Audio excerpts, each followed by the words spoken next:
Think of your favorite indie skincare brand. You know, the one with the beautiful minimalist glass dropper bottles and the massive cult following online? Oh, yeah. Everybody has one of those in mind. Right. Well, realize this. There is like a 90% chance that the solitary genius founder who supposedly, invented that serum in their pristine cinematic laboratory Right.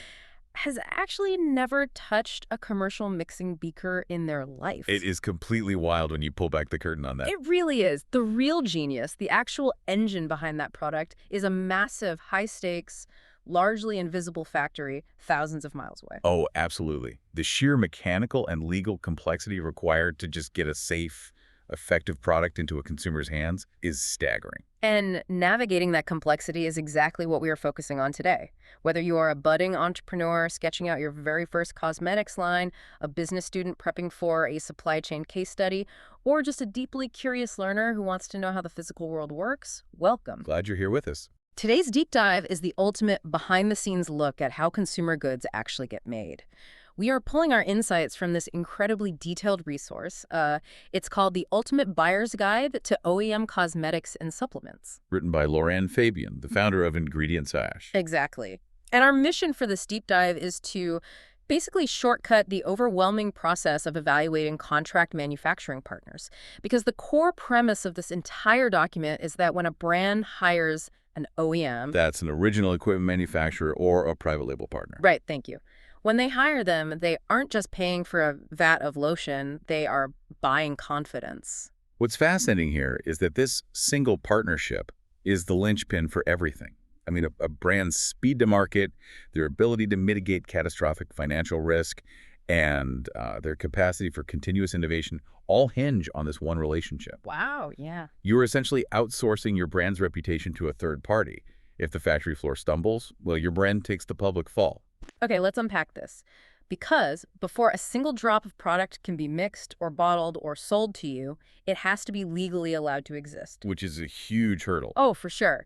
Partnering with a manufacturer without rigorously checking their regulatory footprint is, well, it's like hiring a contractor to build a multi-million-dollar house because you really like their paint colors, completely ignoring the fact that they don't know how to install plumbing. That's the perfect analogy. It's a structural disaster waiting to happen. It is, because just like local building codes, the regulatory landscape changes dramatically depending on what you are making and exactly where you plan to sell it. Right. If we look at the United States, for example, the FDA regulates cosmetics and supplements through entirely different mechanisms. Wait, really? I would have thought they were somewhat similar. Not at all. For cosmetics, they use something called the VCRP. That's the Voluntary Cosmetic Registration Program. Wait, voluntary? As in you don't have to do it? Exactly. As the name implies, it's largely voluntary. The FDA does not require pre-market approval for a new eyeshadow or like a face wash. The burden of ensuring safety is entirely on the manufacturer after the fact. That is wild. Right. But the moment you pivot to dietary supplements, the regulatory floor just drops out from under you. It is a completely different mechanism. Well, I mean, that makes intuitive sense, right? Because a supplement is something you are actively ingesting. The risk profile is infinitely higher than, say, a topical cream. Precisely.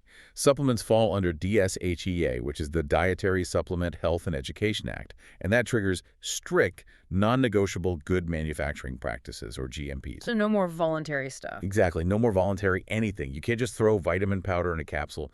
You need rigorous, verifiable ingredient declarations. And if your marketing claims that a supplement reduces joint pain, well, the manufacturer better have an arsenal of clinical scientific substantiation to back that specific claim up. Wow. So a competent OEM basically has to run these two completely different regulatory pipelines, cosmetics, and ingestibles under the same roof. Yes, and without ever letting them cross-contaminate. And that is just to legally sell in the U.S. Yeah. Because the guide points out that the moment you try to expand into the European Union or the U.K., you are staring at a completely different set of blueprint. Oh, Europe is a whole different ballgame. Yeah, they operate under Regulation 1223/2009. And from what I gather, they don't do the voluntary thing at all. Definitely not. They require mandatory safety assessments signed off by highly qualified toxicologists before a product ever even sees a shelf. Plus, They strictly enforce INCI naming. Yeah, and INCI is a great example of how these regulations physically manifest on the product itself. Remind me, what does INCI stand for again? It stands for the International Nomenclature of Cosmetic Ingredients. It is essentially a globally standardized scientific language for ingredient lists. Oh, It's the mechanism that forces every manufacturer worldwide to use the exact same chemical dictionary. It's why you will never see the word water on a high-end European cosmetic label. oh, right. You always see aqua. Exactly, you see aqua. And this ensures that a consumer with, say, a severe allergy knows exactly what they are buying, regardless of whether they purchase it in Paris, Tokyo, or New York. That is super smart. So how does a manufacturer actually prove they are fluent in all these different regulatory languages? Because, I mean, anyone can put up a slick website claiming they are compliant. Yeah, they can. And this is where globally recognized frameworks come into play, specifically ISO 22716. ISO 22716 sounds like a lot of technical jargon. It does sound like technical jargon, but it's the gold standard framework for cosmetics manufacturing quality management. It dictates the actual physical processes on the factory floor. Like what kind of processes? Well, it covers how suppliers are audited, how raw materials are quarantined the moment they arrive, and how a finished batch is traced. If an OEM lacks this certification, they better have an incredibly robust, independently audited equivalent. Because quality assurance QA is not just some guy at the end of the conveyor belt looking for cracked lids. Exactly. Quality assurance is way deeper than that. Right, the stakes are so much higher. The guide actually goes deep into first-pass quality control and stability testing. Oh, stability testing is fascinating. You aren't just hoping the lotion stays fresh. What are they actually doing to it? The manufacturer physically places samples of the product into thermal ovens and environmental chambers. They simulate 6 months or even 2 years of shelf life in extreme conditions. They're actively trying to break the formula. No way, like intentionally ruining it. Yeah. If an emulsion separates into a layer of oil and a layer of water after 3 weeks in a humid chamber, the entire batch is ruined. Add in strict microbiology testing to ensure zero bacterial growth and allergen cross-contamination controls, and you start to really see the machinery at work. And the financial stakes of getting that wrong are just existential for a startup. Oh, catastrophic. Imagine paying for 50,000 units of a moisturizer, skipping the stability testing to save time, and having them all separate into oily sludge while sitting in a hot shipping container in the middle of the ocean. It would bankrupt a young brand overnight. Which is why compliance is not just about avoiding lawsuits or product recalls, right? It is fundamentally about business agility. Yes, 100%. There is a concept in the guide from a chief regulatory scientist, Dr. Elena Rossi, that completely shifts this perspective. I love her insight on this. Yeah, she notes that a successful OEM partnership improves regulatory agility across markets. The best manufacturers treat regulatory shifts like a living document. Right. They aren't just a printer pressing print on a formula. They are actively playing defense for your brand every time a new law is passed in a target market. Calling it a living document changes everything. It means the quality control travels with the product. Exactly. Maria Chen, a quality management director quoted in the text, emphasizes exactly that. Quality isn't a single checkpoint. It is a continuous capability traveling from the initial concept all the way to the consumer's bathroom counter. If your regulatory plumbing is solid, your brand can scale anywhere. But having a legally compliant formula in a beaker is only half the battle. We have to move from the rules of the game to the physical reality of the product. Exactly. And this brings us to a transition that honestly blew my mind in the source material. Oh, yeah? Yeah. So you've spent a year getting this brilliant formula past the FDA and the EU, right? Right. But the moment you put that perfectly legal, highly active serum into a cheap plastic jar, the plastic leaches into the formula, changes the chemical composition, and suddenly you are non-compliant and unsafe again. It happens all the time. That's why formulation means nothing without packaging engineering, which is wild because my initial assumption, and I'm sure a lot of people think this, was that packaging was just throwing the lotion into a nice-looking jar and slapping a minimalist label on it to make it look expensive. It's probably the most common blind spot for new brands. We are conditioned to view packaging purely through the lens of marketing and aesthetics. Right. But from a manufacturing and chemical perspective, the packaging is the primary physical defense system for the formulation. Okay, walk me through the mechanics of that. How does a jar actively defend a liquid? Think about a high-end organic face serum packed with active vitamin C. Okay, love a good vitamin C serum. Right, but vitamin C is notoriously unstable. If you put that formula into a clear, unsealed screw-top jar, ambient light and oxygen will begin degrading the active ingredients immediately. Just from opening it. Just from opening it. Really? Within days, it turns brown and becomes chemically useless. Packaging engineering solves this through mechanisms like an airless pump. Okay, what does an airless pump actually do? An airless pump creates a physical vacuum inside the cylinder so that oxygen literally never touches the formula during its entire lifespan. The pump physically protects the stability of that specific chemical makeup. That is incredible. And it goes further. The materials themselves, whether it's post-consumer recycled plastic or specialized glass, they have to comply with the target market's environmental regulations. It is this microscopic balancing act of efficacy, safety, and consumer appeal. Wow.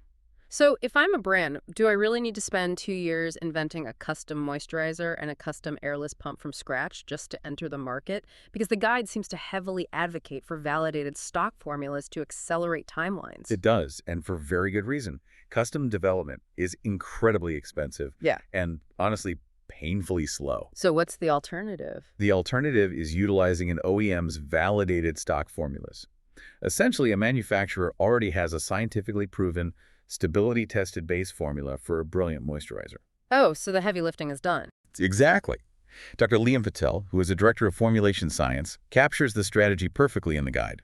He says the most effective partners treat formulation as a living process that balances scientific rigor with consumer storytelling. So you just take that stock base and make it your own? Yes. Yeah. You take that rigorous, bulletproof stock base and you inject it with your brand's unique botanical extracts, or maybe a proprietary scent. You get the safety of a proven chassis with the customized paint job of your brand's unique story. And that shaves, what, a year off your time to market? Easily a year. That is a huge competitive advantage. But once you have that customized formula safely locked inside an engineered airless pump, you run into the next massive hurdle, which is scale. Scale is where things break. Right. How do you go from producing a pilot run of maybe 500 units to suddenly needing 100,000 units because a major influencer just reviewed your product online? That is the ultimate stress test of a factory's capacity planning. Whether a brand is utilizing a CMO, a contract manufacturing organization, or an in-house model, they absolutely require a partner with intense systemic digital enablement. Like what? We're talking about deep ERP integration. ERP, enterprise resource planning. But how does that actually prevent a factory from buckling under pressure? An ERP in a modern factory is not just a spreadsheet. Think of it like an automated air traffic control tower. Okay. It connects physical sensors on the factory floor directly to procurement software.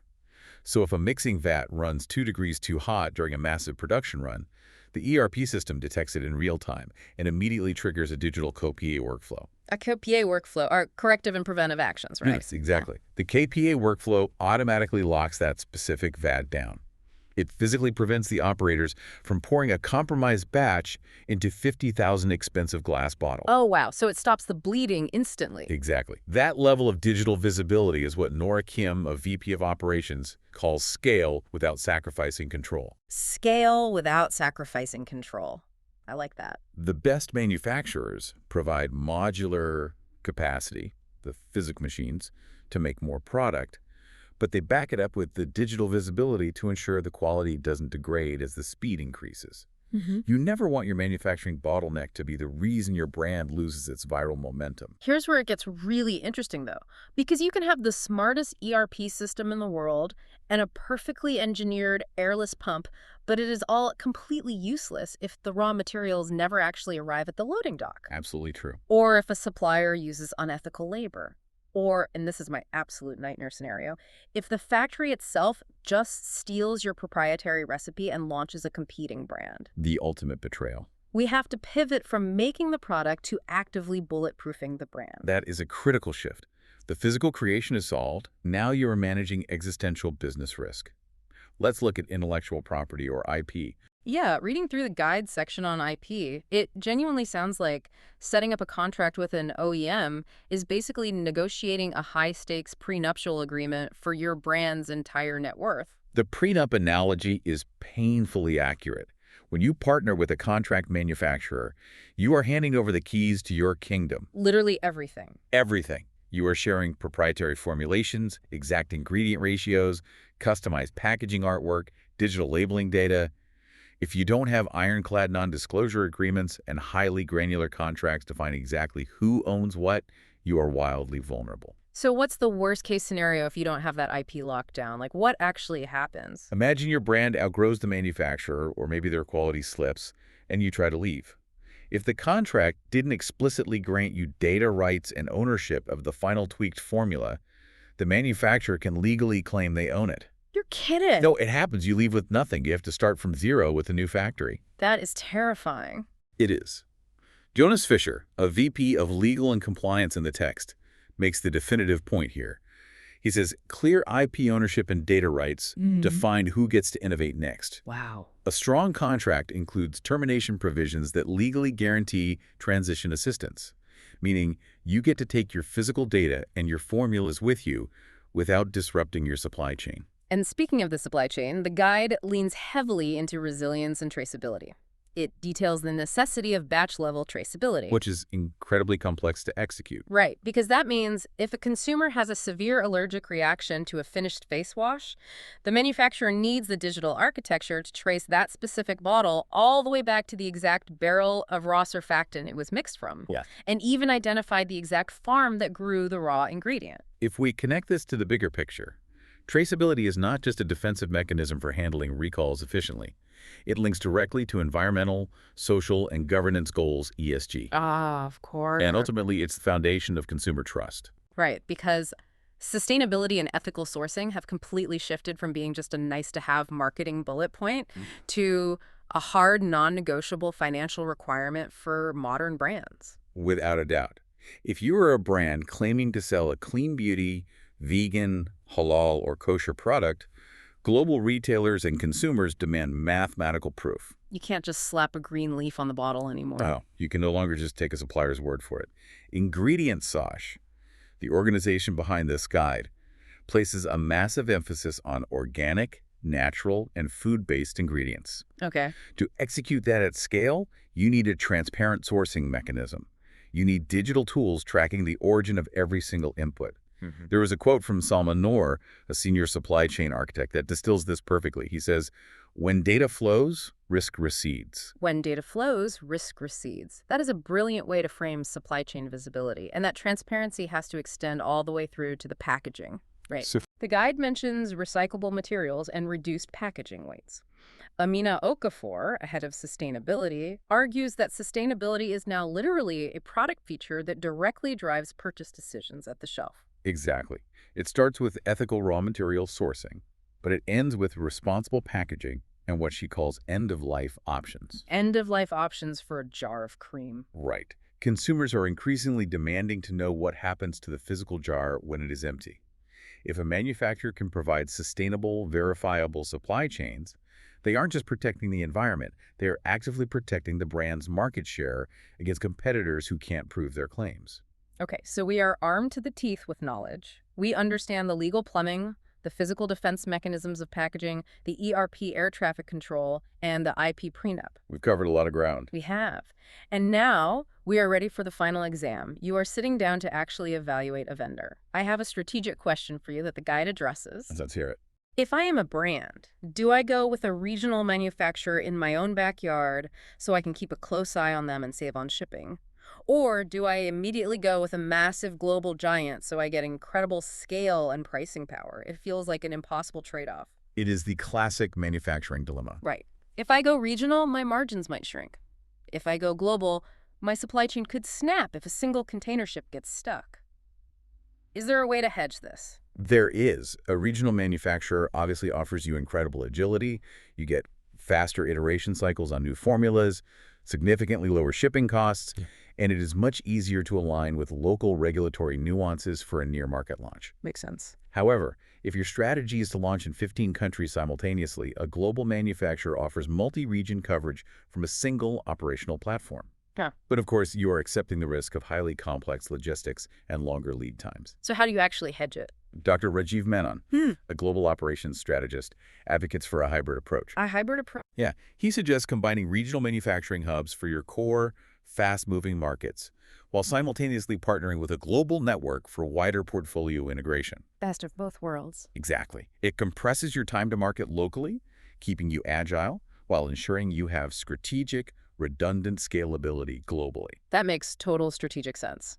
But to figure out who can actually execute that hybrid model, you have to run a vendor evaluation. And the guide provides an incredibly actionable checklist for the RFI and RFP process. The request for information and the request for proposal. Yes. And when you send out these documents to potential OEMs, you cannot accept vague marketing speak. You have to demand evidence of their mechanism. You need to see the receipts. Exactly. You need them to define the regulatory scope right up front. Yeah. You must demand an audit-ready QA plan. Ask to physically see their sample quality manuals and demand to see exactly how their software handles a batch deviation. Wow, really press them on it. Oh, yeah. Do they offer transparent, itemized pricing or just a lump sum that hides their margins? And this is where the red flags become glaringly obvious, I imagine. Very obvious. Grace Liu, a sourcing and procurement director, hits the nail on the head when she says that a well-structured RFI or RFP inherently eliminates ambiguity and reveals true capability. It really does. If a vendor replies with vague regulatory statements, or they dodge questions about providing complete QA documentation, or if their software cannot demonstrate consistent batch-level traceability, you don't negotiate, you walk away. You run. You run. Because this raises an important question for you as the listener.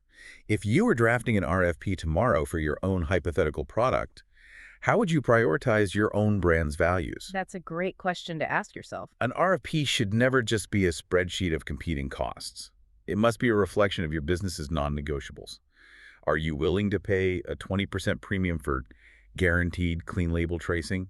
Is speed to market your absolute highest priority, even if it means sacrificing custom packaging? You have to definitively know what your brand values before you ask a vendor to put a price tag on it. So what does this all mean? If we zoom all the way out and look at the entire landscape we've covered today, evaluating an OEM is absolutely not just a procurement task. Not at all. It isn't just scrolling through a directory to find someone with a big mixing vat and a cheap quote. It is a highly strategic business alignment. You are aligning rigorous regulatory compliance, complex quality assurance mechanisms, digital scale, and your core brand values. It is a profound marriage of chemistry, international logistics, and ultimate trust. It really is. But before we wrap up today, I know you're thinking about where all this machinery is heading next. I guess, yeah. The guide talks a lot about sustainable packaging and those end-of-life considerations we touched on. But as supply chains get smarter, what's the next frontier for this industry? It's something that isn't explicitly detailed in the source material, but it is the logical next step based on everything we've discussed today regarding traceability and ESG. Okay, I'm intrigued. We talked about how contract manufacturers are taking on more and more responsibility, from ethical sourcing to digital quality control. As environmental technology and government sustainability mandates advance, could the future of OEM partnerships evolve into a completely closed-loop system? A closed-loop system. Walk me through how that would actually look in practice. Imagine a world where the contract manufacturer is not just responsible for making the cosmetics. Yeah. Imagine if they become legally and logistically responsible for retrieving, sanitizing, and reusing every single empty glass jar right out of the consumer's bathroom. Oh, wow. Wait, really? That completely redefines the business model. Exactly. If the manufacturer owns and manages the entire physical life cycle of the packaging, returning it to the factory floor to be refilled, how would that shift the power dynamic of the entire beauty industry? The brands wouldn't even own the physical vessel anymore. Right. Brands would truly become nothing more than software, marketing, and storytelling, while the OEM manages a massive, continuous physical loop of materials. It would fundamentally redefine what it means to be a product manufacturer in the modern world. That is a wild thought experiment, and honestly, it brings us right back to where we started. When you buy that beautiful minimalist glass jar from your favorite boutique, you are buying a promise. You really are. But beneath that promise is an invisible, high-stakes foundation of global regulations, thermal ovens, digital air traffic control systems, and raw logistics that keep the whole thing standing. Without the plumbing, the beautiful paint job just doesn't matter. Could not have said it better myself. Thank you so much for joining us on this deep dive. Keep looking behind the curtain and keep asking those big questions. See you next time.